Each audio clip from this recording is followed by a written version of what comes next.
Success એકેડમીમાં આપ સૌનું સ્વાગત છે। આજે આપણે બાંહેધરી કમિશનમાં 2023નો સમસો હલ કરીશું। યોગી લિમિટેડની તારીખ 1/4/22ના રોજ ₹10 એવા 10 લાખ ઇક્વિટી શેરની સત્તાવાર થાપણીથી નોંધણી થઈ। કંપનીએ 80% ઇક્વિટી શેર ₹11ના ભાવે જાહેર જનતા માટે બહાર પડ્યા, જેમાં ₹1 શું છે? પ્રીમિયમ છે। આ અંગે નીચે મુજબ શેર દલાલોએ બાંહેધરી આપી। પક્ષે કેટલા ટકા આપી? 15%, અપક્ષે 25% અને નિષ્પક્ષે 60%। બાંહેધરી દલાલોએ નિશ્ચિત બાંહેધરી અંગેની 2 લાખ ઇક્વિટી શેર માટે નીચે મુજબની અરજીઓ આપી। એટલે નિશ્ચિત બાંહેધરી માટે ટોટલ 2 લાખ છે, એમાં ત્રણેયના ડિપાર્ટમેન્ટમાં આપી છે। પક્ષે 20% છે, અપક્ષ 50% અને નિષ્પક્ષ 30%। નિશ્ચિત બાંહેધરી સિવાય છે, પરંતુ નિશાનીવાળી અરજીઓ સહિત કુલ કેટલી મળી? 5 લાખ ઇક્વિટી શેર માટે અરજીઓ મળી હતી, જેમાં નિશાનીવાળી અરજીઓ નીચે મુજબ છે। પક્ષના 40,000, અપક્ષના 80,000 અને નિષ્પક્ષના 1 લાખ। બાંહેધરી કરારની જોગવાઈ મુજબ બાંહેધરી દલાલને નિશ્ચિત બાંહેધરી અરજીઓ જમા આપવાની છે। નિશાની વગરની અરજીઓ આપેલ બાંહેધરીના પ્રમાણમાં જમા આપવાની છે। દરેક દલાલની વ્યક્તિગત જવાબદારી નક્કી કરો અને દલાલોએ કમિશનની રકમ 5% આપવામાં આવશે તેની પણ ગણતરી કરો। મતલબ આની અંદર આપણને કયો દાખલો કરવાનો છે? જમા આપવાની હોય તે અંગે દાખલો કરવાનો છે। ચલો સૌપ્રથમ શરૂઆત કરીએ। સૌપ્રથમ કેટલી કીધી હતી? આપણને 10 લાખ ઇક્વિટી શેર અરજી હતી। એમાંથી કેટલી ટકા અરજી આપણને જાહેર જનતા માટે બહાર પાડે છે? 80%। એટલે 10 લાખના 80% એટલે કેટલા થશે? 8 લાખ। 8 લાખ આપણને અરજીઓ મળી છે। એમાં 8 લાખના આપણને કીધું છે કે પક્ષ જે છે એનું છે 15%, એટલે કે 8 લાખના 15% એટલે કેટલા થશે? 1,20,000। અપક્ષ છે એના છે 25%, એટલે કે 8 લાખના 25%, એના આપણને મળશે 2 લાખ। અને ત્રીજું છે નિષ્પક્ષ, જેના આપણને આપેલા છે 60%, એટલે કે 8 લાખના 60%, એટલે થશે 4,80,000। આ ત્રણેય વસ્તુ આપણને શું મળે છે? એની કુલ બાંહેધરી અથવા તો કુલ જવાબદારી। સૌપ્રથમ લખીએ આપણે કુલ જવાબદારી। પક્ષની કેટલી આવી હતી? 1,20,000। અપક્ષની કેટલી આવી હતી? 2 લાખ। અને નિષ્પક્ષની કેટલી આવી હતી? 4,80,000। ટોટલ કેટલી થશે? 8 લાખ। હવે સૌપ્રથમ આમાં કઈ માઇનસ કરવાના? આપણને શું કીધું છે? જમા આપે એના માટે કરવાનું છે। હવે આપણને સૌપ્રથમ કોણ આવે? નિશાનીવાળી માઇનસ થશે। નિશાનીવાળી આપણને અહીંયા આપેલી જ છે। કઈ કઈ આપેલી છે?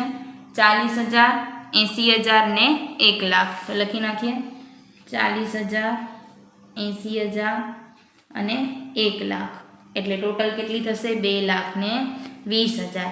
હવે જ્યારે જમા આપે એવું કીધું હોય ત્યારે હંમેશા નિશ્ચિત બાંહેધરી પણ માઇનસ થાય। અહીં જ નિશ્ચિત બાંહેધરી, જો જમા ન આપે કીધું હોય તો આ માઇનસ ન કરત, પણ જમા આપે કીધું છે એટલે આ માઇનસ કરવું પડે છે।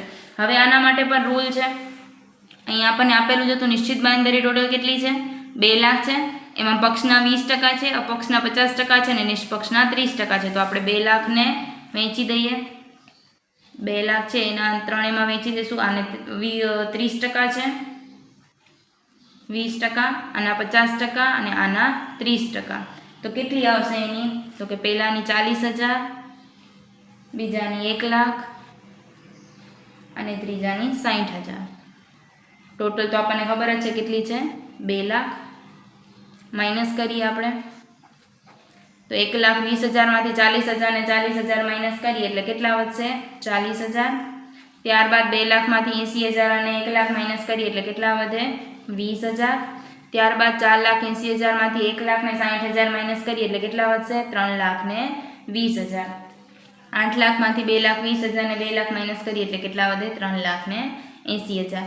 હવે નિશાનીવાળી પણ માઇનસ થઈ ગઈ, નિશ્ચિત બાંહેધરી પણ માઇનસ કરી ગઈ। હવે કઈ માઇનસ કરશું? તો કે નિશાની વગરની। નિશાની વગરની। હવે નિશાની વગરની આપણને ક્યાંથી મળશે? ટોટલ કેટલી હતી? અહીં એણે કીધી હતી કે નિશ્ચિત બાંહેધરી સિવાય પરંતુ નિશાનીવાળી અરજીઓ સહિત ટોટલ આપણને કેટલી મળે છે? 5 લાખ મળે છે। તો 5 લાખ ટોટલ છે આપણી।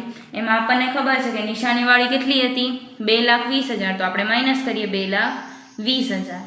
હવે ટોટલ 5 લાખ હતી, નિશાનીવાળી 2,20,000, આનામાંથી આ માઇનસ કરીએ એટલે આપણને શું મળી જાય? નિશાની વગરની કેટલી થશે? 2,80,000। 2,80,000 ને આપણે કયા પ્રમાણે વહેંચણી કરશું? એની કુલ જવાબદારી પ્રમાણે। આના કરીએ 12, 20 અને 48 એટલે કયા પ્રમાણમાં વહેંચણી થશે તો કે 12 જેમ 20 જેમ 48ના પ્રમાણમાં વહેંચણી કરતા આનું મળશે 42,000, ત્યારબાદ 70,000 અને ત્યારબાદ 1,68,000. હવે માઇનસ કરીએ આપણે તો 40,000માંથી 42,000 માઇનસ કરીએ એટલે શું થાય માઇનસમાં 2,000, 20,000માંથી 70,000 માઇનસ કરીએ એટલે માઇનસમાં 50,000 અને 3,20,000માંથી 68,000 માઇનસ કરીએ એટલે 1,52,000 અને 3,80,000માંથી 2,80,000 માઇનસ કરીએ એટલે કે 1 લાખ. હવે જો માઇનસમાં આવે તો એનો વધારો કયો કહેવાનો કોને આપવાનો હોય નિષ્પક્ષને. અહીંયા બે માઇનસમાં છે પક્ષ અને અપક્ષ તો આપણે લખીએ અહીંયા પક્ષ અને અપક્ષનો વધારો કોને દઈશું આપણે નિષ્પક્ષને એટલે કે +2,000 +50,000 તો આનામાંથી શું થશે -52,000. અહીંયા તો કંઈ આવશે જ નહીં કેમ કે પ્લસ માઇનસ 0 જ થઈ જાય. 2,000માંથી 2,000 જશે એટલે 0, 50માંથી 50 0, 1,52,000માંથી 52,000 જશે એટલે કેટલા વધશે 1 લાખ.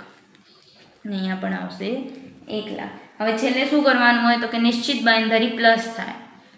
નિશ્ચિત બાંયધરી આપણે જોઈ હતી ઉપર કેટલી હતી આની 40,000, આની કેટલી છે 1 લાખ અને આની કેટલી છે 60,000, ટોટલ 2 લાખ.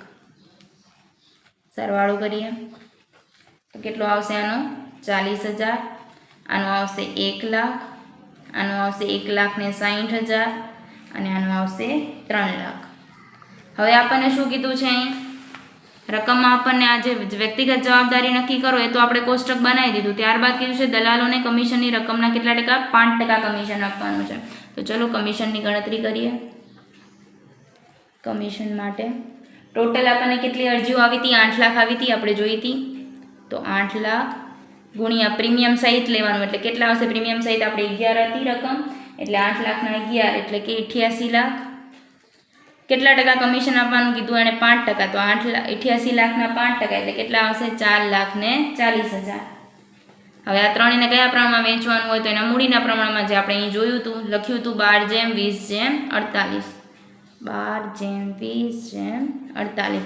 તો 4,40,000 અને 12/20/48ના પ્રમાણમાં વેચીએ એટલે પક્ષના આવશે 66,000, ત્યારબાદ અપક્ષના આવશે 1,10,000 અને નિષ્પક્ષના આવશે 2,64,000. ટોટલ કેટલું થશે 4,40,000.